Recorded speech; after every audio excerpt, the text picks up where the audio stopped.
Good morning, everybody. My name is Connor Flanagan. I'm the Director of Education here at the Southampton History Museum. And today I'm joined by Mary Cummings. If you've been to any of our other Zoom lectures this year, chances are you've probably seen one of her other high style and Gilded Age talks. This is part 11 in a series of 12. So we're almost done with this full year of not only COVID, but Zoom lectures about the Gilded Age. So if you have missed any of our other previous lectures about this subject, we have them all on our YouTube page. You can make sure to go there, youtube.com/c/Southampton History, and you can check out all of the other videos that we have. If you have any questions throughout the day's talk, please feel free to post them down in the Q&A section or the chat function, and I'll pop back in the end and we'll get to all your questions. But without any further ado, I'm going to turn things over to Mary, and enjoy, everybody. Hello, everybody. Thanks for joining me for this talk on Frances Breese Miller. Frances Breese Miller lives a life in two acts. In the first, she's born into the mannered elegance of 19th century wealth and privilege as the daughter of James Breese and Frances Tileston Breese. In the second, she'll turn her back on its conventions to become a liberated woman of the 20th century.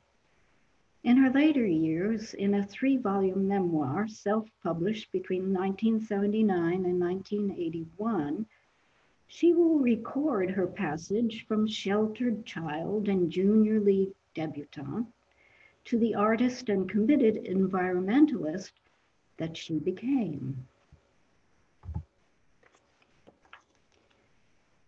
Hers is a fairy tale childhood, but with a twist.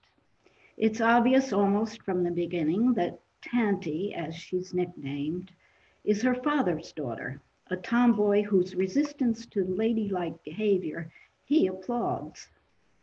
James Breese has a well-earned reputation as a bon vivant, his interests revolving around photography, automobiles, and all things beautiful, including women. His best friend is Stanford White, and like the celebrated architect, who's a partner in McKim White, Breese enjoys the benefits conferred by the high rank in society, as long as they do not interfere with his free-spirited pleasures. With his approval, Tanty adopts a similar attitude, never an openly rebellious child, but finding pleasure nevertheless in activities deemed too robust for a young girl in Gilded Age society.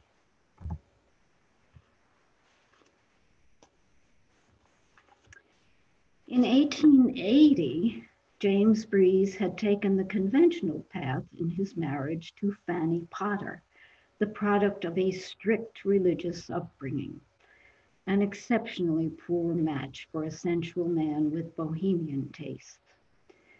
Fanny's own mother had died in childbirth, leaving little Fanny to be raised in a large 2-bishop family. Her uncle Alonzo is the Episcopal Bishop of Pennsylvania, and her uncle Henry Codman Potter is the very influential 7th Bishop of New York.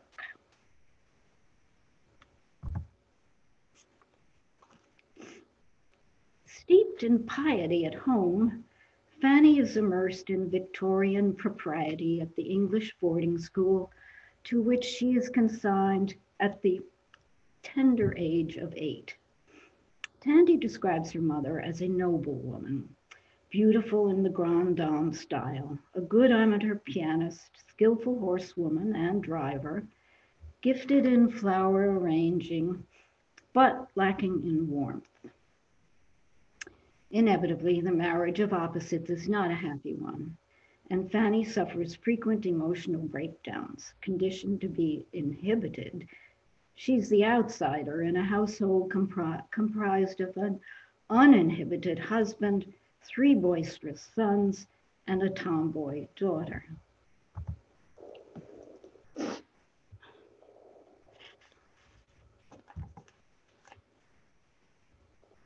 One of Tanty's early childhood memories is of accompanying her mother on a visit to Box Hill, the Stanford White's country home in St. James. Fanny Breese and Bessie White are close friends, comrades in arms in the struggles associated with wayward husbands. Tanty has her own reasons for enjoying the visits. She's charmed by Bessie's warmth and vitality, but mostly she's fascinated by Bessie's remarkable ability to whistle and sing a tune at the same time. I don't know how you do that.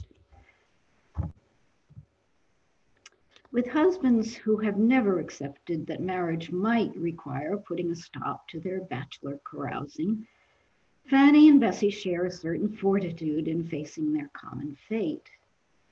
In 1895, it's put to the test when White and Breese host a supposedly secret stag party that is somehow leaked to the press.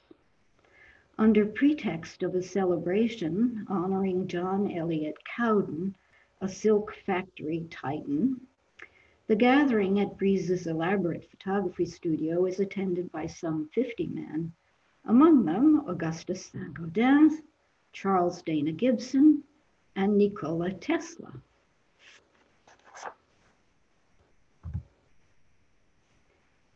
Rabelaisian quantities of food and drink are consumed, climaxed by dessert in the form of a huge 6-foot pastry, out of which pops a flock of birds and a scantily clad underage girl.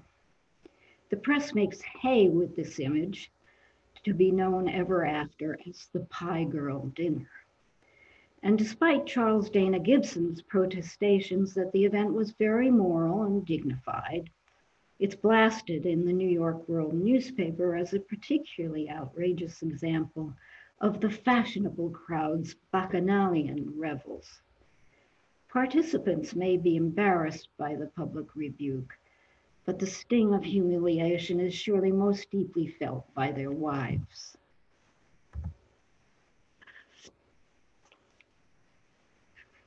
A committed New Yorker, James Breese spends most of his time in the townhouse on 16th Street, which serves not only as his photography studio, which is known as the Carbon Studio, but also as living quarters and a gathering place for his bohemian friends.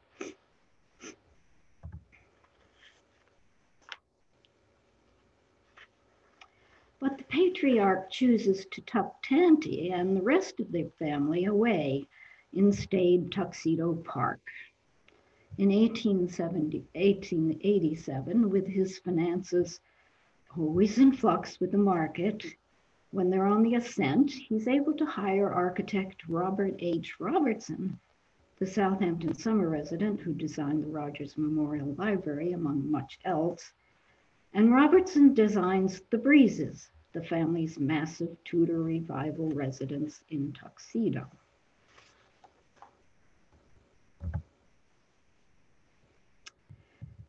Never quite suited to the decorum of the Tuxedo society, Breese finds it expedient to make his exit from the elite country refuge when Tanty is just 2. The offense that probably precipitates his departure is his promotion of a craze for tobogganing down the club stairs on silver tea trays. When some younger enthusiasts expose the lacy underpinnings beneath their skirts on the way down, outraged dowagers put an end to the fun and to the Breese family's residency in the stodgy wasp paradise. Happily, times are good, and not long after his retreat from Tuxedo, Breese purchases about 30 acres on Hill Street in Southampton and begins the long process of folding an original modest structure into the magnificent country estate he calls the Orchard. His friend Stanford White is generally credited with the sumptuous interior design, while his partner Charles McKim takes the honors for the exterior. Both work closely with James Breese, who once entertained thoughts of becoming an architect himself.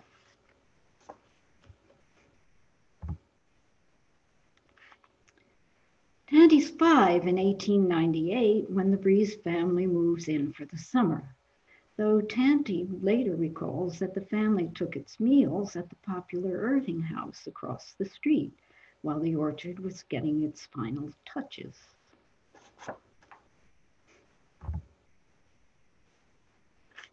Summers at the orchard are carefree, with 30 acres to roam and an indulgent father who encourages Tanty's adventurous spirit. Back in the city, when summer's over, she receives instruction from her governess and becomes more fluent in French than in English, speaking English with a French accent, much to the amusement of her older brothers. Not until she's 10 years old is she sent to school, a move towards independence which delights her, though at home she's still expected to perfect the ladylike skills, sewing and drawing. She complains that they are taught so unimaginatively that she would much prefer to be creating stylish clothes for her paper dolls, reading a book, or ideally, joining her brothers in their far more interesting activities. They, of course, want no part of it. When Tanty's about 12, James Breese's fortune plummet, and that necessitates the sale of his 16th Street townhouse, the temporary abandonment of the orchard to tenants, and a stint as a farmer in Maryland. Tanty's adaptable father greets the rustic experiment with his usual gusto. He purchases a rundown farm, puts on overalls, and learns to drive a tractor. For Tanty, though, it's a lonely time. With no money for boarding school, she's sent to a private day school in Baltimore, an intolerably arduous, time-consuming commute that allows no time for making friends. And then after that, she's sent to an old boys' school, where she feels her outsider status even more acutely. Permission to drive a car alone on the back roads is one bright spot. Her dogs, her only companions, are another. But by the time she's 16, her father has recouped some of his losses, and she's overjoyed to learn that she will be sent off to boarding school in the fall to Paris.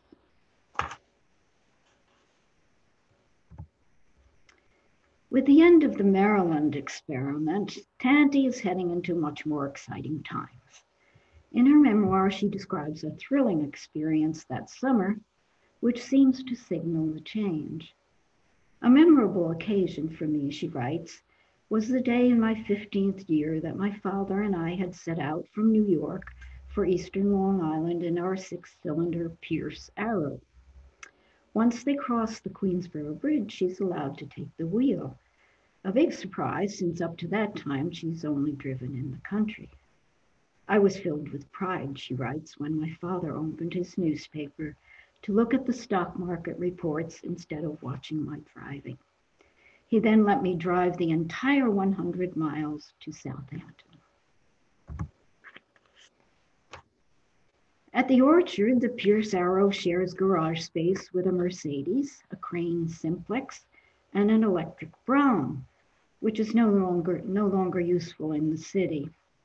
Emboldened by her demonstrated driving skills, Tanty convinces her father to turn the electric vehicle, which has a maximum speed of 15 miles per hour, over to her.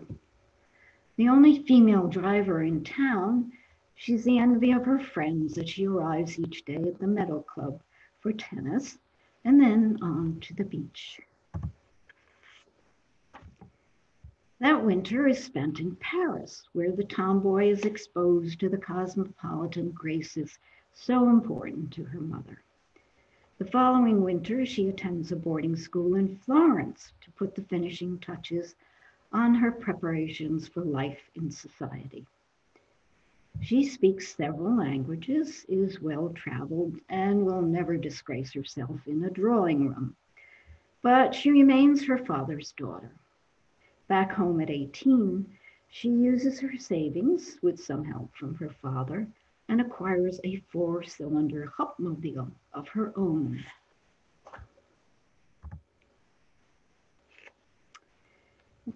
With money again tight, there will be no elaborate coming out party for Tanty. But her friends entertain lavishly, and her social calendar is full during winters in New York and summers in Southampton. She calls this time, as a single and popular member of the young smart set, her dancing days. She is, in fact, a talented dancer, and when she and one of her glamorous debutante friends are asked to appear in a charity benefit performing a snake dance, they approach the celebrated modern dancer Ruth Saint Denis for advice on their costumes. Reptile skins are purchased, arms painted green, and the two are a hit with their graceful contortions. It's not all parties in dancing. In 1912, Tanty is elected chairman of the Junior League, and her work for the organization opens her eyes to a different New York City. She takes the elevated train to a settlement house on Hester Street to teach ballroom dancing to a group of Italian girls, waltzes, foxtrots, and two-steps. No snake dancing. In Midtown, she visits foster homes for the Children's Aid Society, and she's shocked by mothers who threaten their children with the strap one minute and embrace them the next. She gets to know some of the social workers, and she's filled with admiration for the dedication of these college-bred, self-supporting women.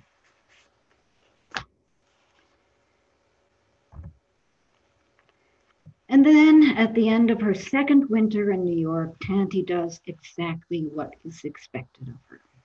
She becomes engaged to the charming young Lawrence McKeever Miller, whose parents had been neighbors in Tuxedo Park and whose grandparents, the McKeevers, were well-known summer residents of Southampton even before the Breeses arrived.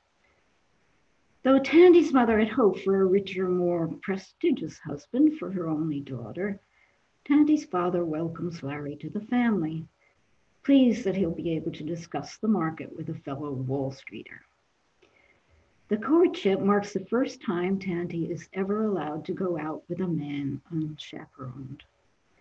When the engagement is announced in the spring of 1915, the society press is ecstatic, and James Breese starts making elaborate plans to decorate the magnificent music room at the Orchard as a suitably spectacular setting for a Breese wedding.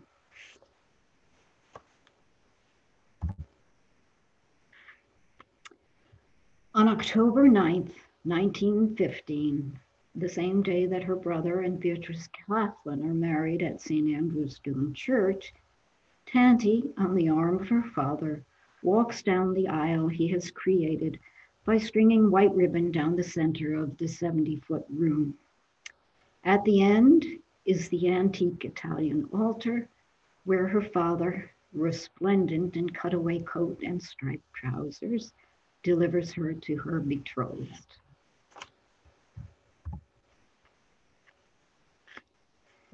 Tanty wears a long white satin gown and a rose point court train made of lace, which is said to have belonged to the Empress Eugenie of France. After the service, attended by some 100 friends and family, Robert and Beatrice Breese arrived from St. Andrews with their entourage for a double reception at the Orchard. George Morris of Southampton's Morris Studio is on hand to photograph the marvelous event, which gets breathless coverage in the New York press. When the bride and groom are ready to leave for their honeymoon, they're driven to the depot where a one-car private train sweeps them away. To smooth their path, Mayor Elmer Smith had ordered all traffic on Job's Lane and Main Street stopped to allow their car to speed through.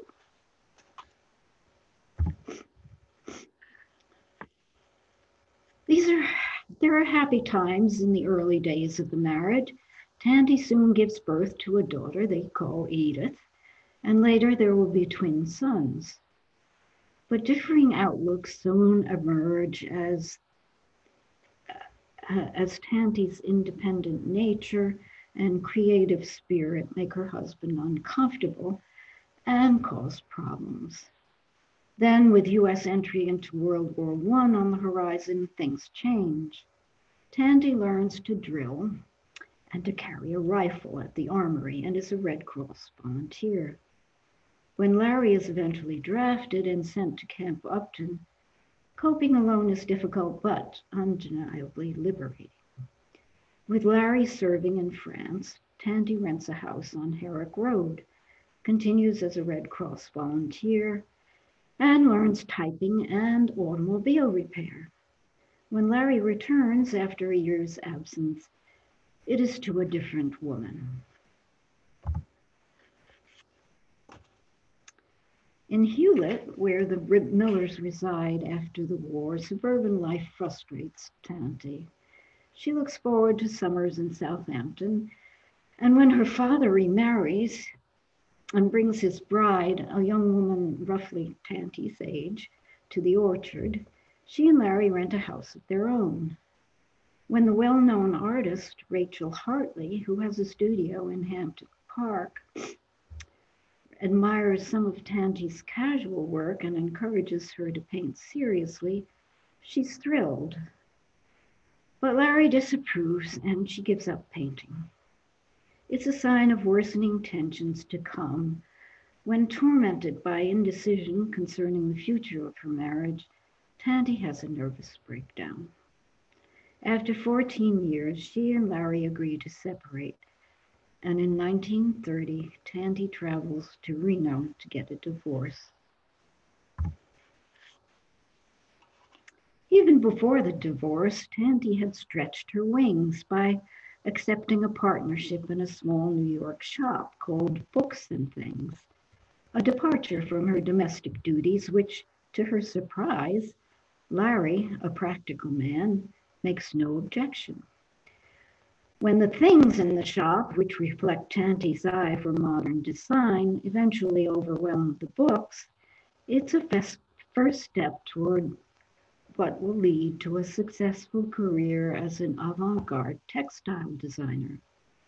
After the divorce, newly independent and with a growing business, Tanty, always drawn to Southampton and to the sea, acts on her desire to have her own house there and to give her children the experience of a simpler life apart from the rituals of Southampton's fashionable society.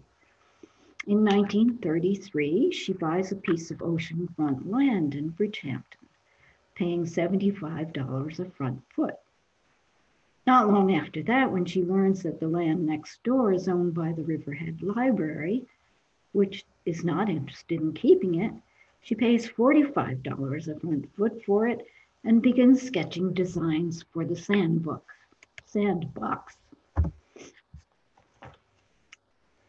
With a flat roof and rectangular lines, the sandbox is inspired by the modernist architecture Tanty had seen in Europe, and it's realized with the help of architect Lansing Miller.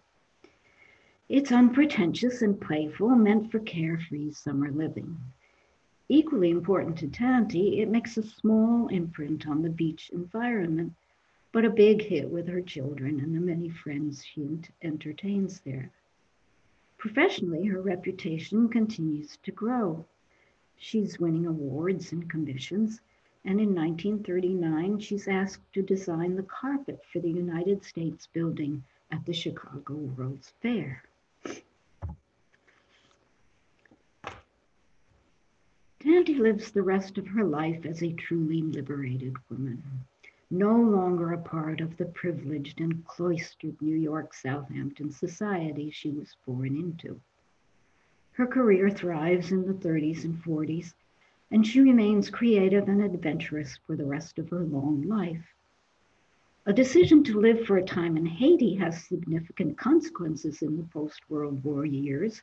Her painting and other creative work shows the influence of her Haitian surroundings, but more significantly, she falls in love with a Haitian. It's a happy time in Haiti, but when they marry and settle in the States, there are problems. Tanty's friends admire her unconventionality in marrying a black man, but others do not, adding to the tension felt by her husband in an unfamiliar country with an unfamiliar language. Despite a move to Mexico, the marriage ends in divorce. With the return of her husband to Haiti, Tanty resumes life in Mexico until 1957, when she returns to the sandbox, the place she realizes she loves most of all. In her ninth decade, she's sometimes in New York, sometimes in Florida, sometimes in Sag Harbor for the winter. But when summer comes, she likes to head for the sandbox and set up her easel. In June 1985, at the age of 91, her very full life comes to an end. And that is the end of my talk.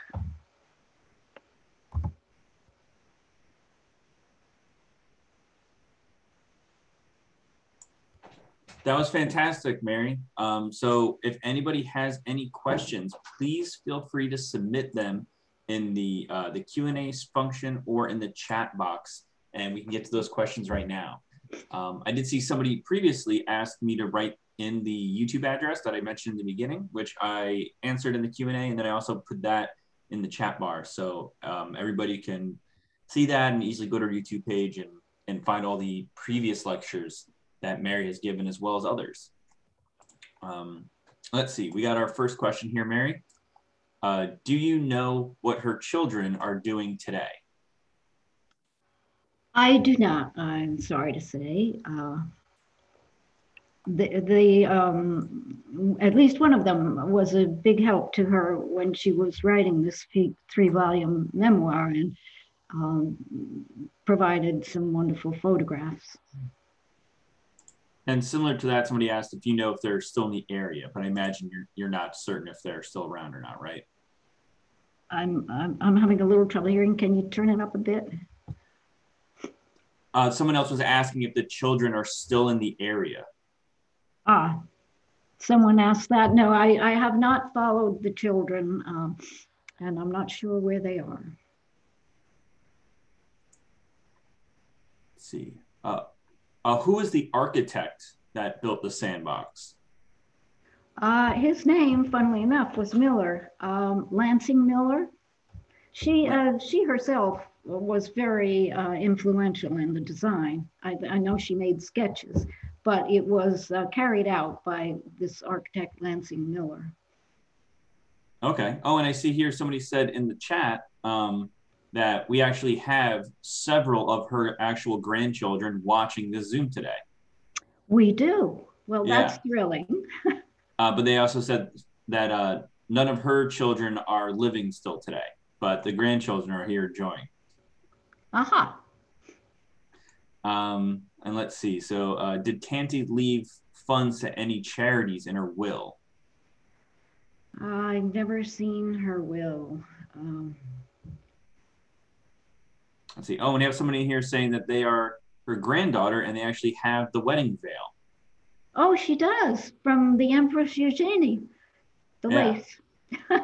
Probably would have been nice to have some of these people pop in right now to be able to talk. Unfortunately, I don't have the ability to bring you in like that. But yeah, I have all your emails, so maybe I'll pass those along to Mary. Mary, you could always reach out maybe with some questions for them, actually. Yes, yeah.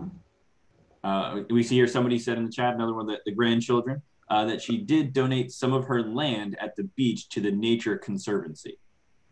Right, yes. Now I remember hearing something about that. Yeah. We have somebody asking, what is the current location of where the Orchard Estate was located? Oh, the Orchard, the building is still there. It is now the Whitefields condominiums. It was saved in a preservation effort, and it looks magnificent today, and it has several cottages around it, but it's very tastefully done.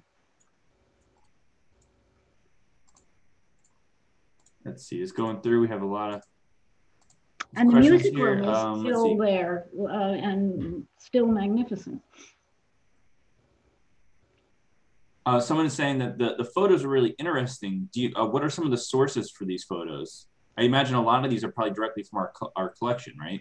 Many are from the collection. A couple, I mean, the automobiles and things like that, I got online, and I did steal one photograph from one of our books. Well, I think this was a great talk. Really great to see that actually many of the people related to this person actually joined. I don't think we've had that happen yet in any of our talks. But if you are one of her grandchildren, I imagine Mary might have some questions that could maybe fill in some of the blanks and make this story a little fuller. So I'm going to collect some of those emails from everybody that said they were related. I'll pass them to Mary. Maybe Mary will reach out and we'll get a little bit more information. Yeah. But otherwise, I want to thank everybody for joining us today. I want to thank Mary for giving today's talk. And if you've missed any of the others, please feel free to go to our YouTube page, check out the rest, and also make sure to sign up for the last one, number 12 in the series of 12 of the High Style and the Gilded Age. That'll be at the end of next month. So with that, thank you, everybody, and we'll see you next time. Bye.